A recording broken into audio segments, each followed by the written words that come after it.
Russia accuses Mr. Johnson of lying about missile attack threat. The Kremlin accused the former British Prime Minister of lying, questioning why Boris Johnson said that President Putin had threatened to launch a missile attack on him. No, what Boris Johnson said is not true, or more precisely a lie. If it was a deliberate lie, it should be questioned what his purpose was in making such a statement. Or whether this is an unintentional lie, showing that Mr. Johnson does not understand what President Vladimir Putin is talking about, Kremlin spokesman Dmitry Peskov said today. Spokesman Peskov confirmed that he was fully aware of the content that President Putin sent to the former British Prime Minister. There was no threat of a missile attack.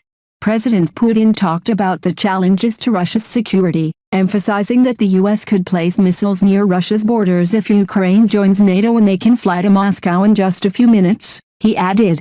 Full stop. Mr. Johnson was not immediately available for comment. The comments came after former British Prime Minister Boris Johnson said that President Putin had threatened to launch a missile attack on him shortly before launching a military operation in Ukraine. The information revealed by Mr. Johnson in the excerpt of the documentary Putin Confronts the West is about to be broadcast by the British media. At one point he seemed to threaten me. He said, "Boris, I don't want to hurt you, but with a missile it'll only take a minute," or something like that.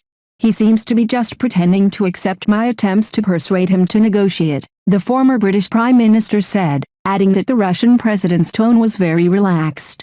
Mr. Johnson is one of the Western leader's strongest supporters of Ukrainian President Volodymyr Zelensky.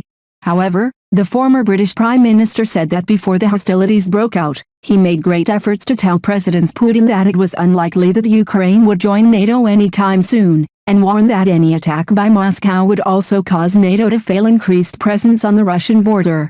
The documentary also depicts the growing divide between Russian and Western leaders in the years leading up to the war in Ukraine, with Zelensky talking about how his ambitions to join NATO were thwarted by the Russian invasion.